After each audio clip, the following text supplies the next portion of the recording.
Sudha jewellers కొత్త brand Purvi అందమైన 18 grams బంగారు ఆభరణాలు దుబాటు ధరల్లో వివరాలకు సంప్రదించండి. నమస్తే రమగారు. నమస్తే చేయ. రమగారు, దెయ్యాలు, పిశాచాలు, భూతాలు ఇలాంటి కథలు చెప్తూ ఉంటారు మీరు. కానీ అన్ని కామెడీ అనండి, సీరియస్సే అనిపించవు మీ కథలో. సీరియస్గా చెప్పాలంటే నేను ఇంకో మూడ్లో ఉండాలి. నిజమైన దెయ్యాలు తీసుకురావాలి, ఒక దాని పక్కన పెట్టుకోవాలి మనం. వద్దులేండి, పిల్లల కోసం కాబట్టి కామెడీనే బెటర్ అండి. ఒక మంచి పిశాచాల కథలు మనుషుల కథలకు దగ్గరగానే ఉంటాయి. పూర్వం అట ఒక పల్లెటూరులో ఒక దిగుడు బావి దగ్గర ఓ పిశాచం రోజు కూర్చుండేది. బోళ్ళని పిశాచాలు ఉండేవి. అయితే ఒక ఆడపిశాచం ఒకరోజు వచ్చింది అక్కడికి. వస్తే అది రోజు ఒక గట్టు మీద కూర్చుండేది. అక్కడ ఒక వృద్ధ పిశాచం కూర్చున్నది ముసలిది. ఇది వెళ్ళి చూసి అటు ఇటు తిరుగుతుంటే ఎవరు ఏమిటి అని కనుక్కొని, ఓహో ఇది నీ ప్లేసా, బోళ్ళంత స్థలం ఉంది, నువ్వు కూడా కూర్చో నా పక్కన, నన్ను ఆ ముసలి పిశాచం జరిగి ఈ కుర్ర యంగ్ స్త్రీ పిశాచాన్ని పక్కన కూర్చోబెట్టుకుంది. పిశాచం ఏమిటి సంగతులు, కబుర్లు, కమామిషి అంటే ఏం సంగతులు చెప్పాలి, ఎక్కడికి వెళ్ళినా సరే నా ప్లేస్ కొట్టేస్తున్నారు. ఓ ఊరు చివర పెద్ద ఇల్లు, హాయిగా ఇంట్లో తిరుగుతూ ఉండేదాన్ని, ఎవ్వరూ ఉండేవాళ్ళు కాదు. తాళం వేసుంటే హాయిమని ఉండేది, ఎంత సుఖంగా ఉండేదాన్నో. అక్కడేమో ఎవడో సంగీత మాస్టర్ చేరాడు. తెల్లవార్లు కీ బ్యాన్ గోల రోజంతాను. సాయంకాలాలు వాడు ఇంట్లోనే ఉంటున్నాడు. ఆడు ఉండలేక ఇక్కడికి వచ్చాను అంతే అనేసరికల్లా నేను అన్నాడు, పెద్ద పిశాచి ఉంది ముసలి పిశాచి, దాంతే ఉంది లేవగొట్టేవాడిని అన్నాడు.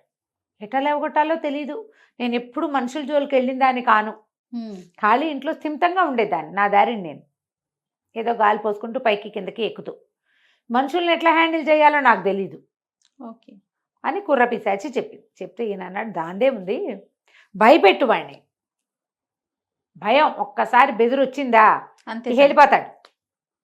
అంటే అది ఎన్నాళ్ళ నుంచో ఖాళీగా ఉంది, నేను చచ్చినప్పటి నుంచి అది ఖాళీగానే ఉంది, నేను అక్కడే ఉన్నాను, వీడు చేరాక ఆ సందడి భరించలేకపోతున్నా, నాకేమో ప్రశాంతత కావాలి. సరే నువ్వు చెప్పినట్టు చేస్తాను, ఒక ఐడియా చెప్పను. సరే ముసలి పిశాచి కుర్ర పిశాచికి ఒక ఐడియా ఇచ్చేసరికి ఇది ఏం చేసింది, రయ్యమని ఎగురుకుంటూ వెళ్ళి ఆ సంగీత మాస్టర్ ఉన్న పాతబడిన పురాతన గృహంలోకి ప్రవేశించి ఏం చేసింది, ఇలా ఆయన ఓ పక్క తిరిగి పడుకున్నాడు. కిటికీ రెక్క శబ్దం చేసింది. ఆయన కళ్ళు ఇట్లా తెరిచాడు. తెరవగానే ఒక గండు పిల్లి, పిశాచంగా ఉన్నది గండు పిల్లిలాగా మారింది. ఉలిక్కిపడి హడిలు చావద్దు మరి, అక్కడి నుంచి గండు పిల్లిలో నుంచి మళ్ళీ పిశాచిగా మారేసరికల్లా ఈయన అలా చూస్తున్నాడు. ఏయ్ ఇల్లు ఖాళీ చేయి అని చెప్పేసరికల్లా, ఎందుకు ఖాళీ చేయటం, ఆ గండు పిల్లిగా ఉన్నావు కదా, హాయిగా అలాగే ఉండు, ఇల్లంతా ఎలుకలు ఏనాటి నుంచో శుభ్రంగా ఆ రూపంలో అటు ఇటు తిరిగావంటే ఎలుకలు దొరికిపోతాయి, కొన్ని లేచకపోతాయి, హాయిగా ఉంటుంది. తర్వాత ఈ దోమలు ఒకటి చంపేస్తుంది, నీకు మారటం ఎలాగో వచ్చు కాబట్టి బలిగా మారి దోమలు పనిపట్టమ్మా అన్నాడు. తిరిగి పడుకున్నాడు. పట్టించుకోట్లా. ఏమిటో పిశాచంట పిల్లిగా ఉండి ఎలుకలు పనిబట్టి తర్వాత బల్లిగా మారి దోమలు పనిపట్టాలి అనేసరికి ఇక కొళ్ళు మండిపోయింది. వీడికి భయం, సరుకు చేయటంలా వీడు మన్నేమి లెక్క చేయట్లేదు, ఛీ అని మళ్ళీ వచ్చేస్తే ముసలి పిశాచింది. అదేమిటి అలా ఒప్పేసుకోవటం, రేపు వెళ్తూ కానీ ఇంకొక ఐడియా ఇస్తాను అంది. మర్నాడంతా సంగీత పాఠాలు ఉన్నాయి. మర్నాడు రాత్రి ఏం చేసింది, ఈ పిశాచి కప్పు పెంకుల మీద కూర్చుని, పెద్ద ఇల్లు కదా, మండువా ఇల్లు లాంటిది, పెంకులన్నీ తిరగేసేసింది, పిల్లి మొగ్గలు వేసేసింది పైన పెంకులు కదిలితే హడలు పుట్టిపోతుంది జయ. మామూలు భయం వేయదు నీకు. ఇప్పుడు మనం కూర్చున్నాం, మేడ మీద ఎవరైనా పరిగెత్తున్నట్టు శబ్దం వచ్చింది అనుకో, ధనాధన అంటుంది. పెంకులు లేచిపోవటం అంటే గ్యాప్ వచ్చేస్తుంది, ఆకాశం కనపడుతుంది, పెంకులు లేచిపోతాయి, కేకలు పెట్టాలి. సంగీత మాస్టర్ అన్నాడు, ఏమిటా దొమ్మరాట పైన అని అడిగాడు. దొమ్మరాట అంటే ఈ దొమ్మరసాన్లు అంటారు, మన తాడు మీద నడవటం, పిల్లి మొగ్గలేయటం అలాంటిది అనమాట. పిల్లి మొగ్గలు వేస్తుంది పైన పిశాచి. ఆ దొమ్మరాట ఆపి ఆ పెంకుల పని ఏదో పూర్తి చేయి, పెంకులన్నీ బయట వేసామంటే కొత్త పెంకులు నేయిస్తా, అవి ఏనాటి నాచు పట్టిపోయినాయి, ఎలాగో మొదలు పెట్టావు కదా, కూలీ కలిసి వస్తుంది, పెంకులని కిందకేసి మా అమ్మ బంగారు తల్లి అనేసరికల్లా దీనికి ఒళ్ళు మండిపోయింది పిశాచి. ఏమిటి నేను కూలీదానిలా కనపడుతున్నాను వీడి కళ్ళకి, ఇప్పుడు వీడు కూలీ కలిసి రావడానికి నేను ఇవన్నీ పడేయాలి, వీడేం చేస్తాడు, కొత్త పెంకులు నేయించి నా ప్లేస్లో హాయిగా స్థిరంగా ఉంటాడా, ఏం చేయాలో తెలియలే.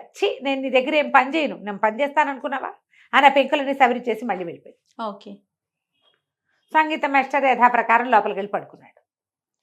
ఇంకేం చేయాలో తెలియటలా. మూడో రోజు మళ్ళీ వృత్తపిశాచి చెప్పింది, భయపెట్టు, బెదిరించు డైరెక్ట్గా. ఇప్పుడు ఇట్లా ఏం చేస్తున్నావు నువ్వు, పిల్లిగా మారేవో భయమే లేదు, బలిగా మారు అని చెప్పాడు. పెంకులు పడేసావు, అన్నీ తీసేసి కొత్తవి నేర్చుకుంటా అంటున్నాడు. సూటిగా మాట్లాడు. మూడో రోజు మళ్ళీ వచ్చింది, వచ్చి ఎదురుగుండా కూర్చుంది. ఈ ఇల్లు నాది, నువ్వు ఖాళీ చేస్తావా చేయవా చెప్పు, ఒకటే మాట అనేసరికి ఈయనన్నాడు, నేను ఎందుకు ఖాళీ చేస్తాను, నేను ఎక్కడికి వెళ్ళినా నాకు సంగీతం వాడిని కాబట్టి నాకు ఇల్లు దొరికేవి కాదు, పొద్దుస్తమానం మీ గోల ఏమిటండి అనేవాళ్ళు. అదేలే. పైగా కొత్తగా నేర్చుకునే పిల్లలకి బ్యాన్ పాడతారు. మొదటే బాలమురళీకృష్ణలు ఉండరు కదా ఎవరును. చిన్నప్పుడు సాపాసాలు అడదిడ్డంగా పాడి శృతిపక్వం లేని కంఠాలే ఉంటాయి. పాడగా పాడగా కొంతమందికి చిన్నప్పుడే ప్రాడిజీస్ ఉంటారు పాపం, మేధావులు, చెప్పగానే వచ్చేస్తుంది వాళ్ళకి. అందరికీ ఎక్కడొస్తుంది, ప్రాక్టీస్ కావద్దు. అది కాకుండా ఈ ఫ్లూట్లు, వైలన్లు, కుయ్యో మొర్రో అని భయంకరమైన శబ్దాలు వస్తాయి వాటికి. మొదట్లోనే శృతిలో కూర్చోదు కదా అదే కదా పిల్లలు నేర్చుకునేటప్పుడు. ఈ మోతలకి ఎక్కడ ఇల్లు దొరికేది కాదు. ఈ ఇల్లేమో తేరగా దొరికింది నాకు, రూపాయి రెంట్ కట్టక్కర్లేదు, దీపం పెడితే చాలు ఇంట్లోనే. ఎందుకంటే ఇది ఎప్పటి నుంచో పిశాచాలకు ఆలవాలంగా ఉన్న పురాతనమైన ఇల్లు. ఈ ఇంటిని లైన్లో పెట్టాలంటే అద్దెకి రారు ఎవరు, నువ్వు కాస్త దీపం పెట్టు చాలు అని చెప్పారు. ఫ్రీగా దొరికింది. ఈ ఊరు చివర కాబట్టి పాఠాలు కూడా బాగా దొరికినాయి. డబ్బుకు డబ్బు వస్తుంది, నేను ఖర్చు పెట్టక్కర్లేదు. నేను ఎందుకు పోతా, నువ్వే ఏదైనా వేరే ఇల్లు చూసుకో, చచ్చినా నేను నీతో నీ ఇల్లు కాడిగాను, దిక్కుని చోటు చెప్పుకో పో, నాకేం భయం లేదన్నాడు. పిశాచి రాత్రిపూట వస్తుంది, పగలు వస్తే పిల్లల్ని బెదిరించవచ్చు. ఇది కొంచెం మొహమాటస్తురాలు కదా, ఏ పిల్లల్ని బెదిరిస్తుంది, అసలు మేస్టారే భయపడపోతే పిల్లలు ఎందుకు బెదురుతారు, వాళ్ళకి అసలే తెంపడతాను. ఇది వెళ్ళి ఏమనుకుంది, చిచి ముసలాడి సలహాలు వింటున్నాను, ఏ సలహా నాకు పని చేయట్లేదే. ఇట్లా కాదు, మనమే ఒక ప్లాన్ చేసుకుందాం అనుకుంది. ఆ రోజంతా అక్కడక్కడక్కడే వేప చెట్ల మీద, చింత చెట్ల మీద తిరుగుతూ ఆలోచించుకుంది. 4వ రోజున పండితుడి దగ్గరికి వెళ్ళింది, సంగీత మాస్టర్ దగ్గరికి వెళ్ళి, సరే ఏం చేస్తాను, నాకు కూడా సంగీతం నేర్చుకోవాలనుంది, చిన్నప్పుడు నేర్చుకుందాం అనుకుని నేర్చుకోకముందే చచ్చిపోయాను, అందుకని ఓ పని చెయ్యి, నాకు సంగీతం చెప్పు, రోజు రాత్రిళ్ళు సంగీతం నేర్చుకుంటా. ఈయన ఆలోచిస్తున్నాడు, సంగీతం నేర్పించచ్చా దీనికే, ఒకవేళ నువ్వు కాదంటే పొద్దునపూట పిల్లలతో పాటు వచ్చి కూర్చుంటా అనగానే ఠారెత్తిపోయాడు ఆయన. ఇప్పుడు రాత్రిపూట సంగీతం చెప్పాడు అనుకో, సాపాసా అనగానే చుట్టుపక్కల వాళ్ళందరికీ వినపడుతుంది, కొంచెం దూరంగా ఉంది, కానీ రాత్రిపూట నిశ్శబ్ద నీరవంగా ఉన్నప్పుడు సా అంటే 3 రోజులకు వినపడుతుంది. ఎవరికి చెప్తున్నాడు, ఒకటి చుట్టూతా జనాలకు ప్రశ్న వస్తుంది. పొద్దుటిపూట నేను వస్తాను అంటే అది ఏ రూపంలో వస్తుంది, నిమిషానికి 1 రూపం మారుస్తుంది. ఓసారి గడ్డపిల్ల అవుతుంది, ఓసారి బలి అవుతుంది, మధ్యలో దొమ్మరి మొగ్గలేస్తుంది. పిల్లలు ఉంటారా సంగీత పాఠం చెప్పుకుంటారు పిశాచంతో కలిసి.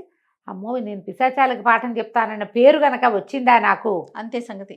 ఇక నాకు ఇల్లు తయారుగా దొరకటం కాదు, ఇక పాఠం అనేది దొరకదు అని చెప్పి మర్నాడు పొద్దున బ్యాగ్ సర్దుకుని వెళ్ళిపోయి.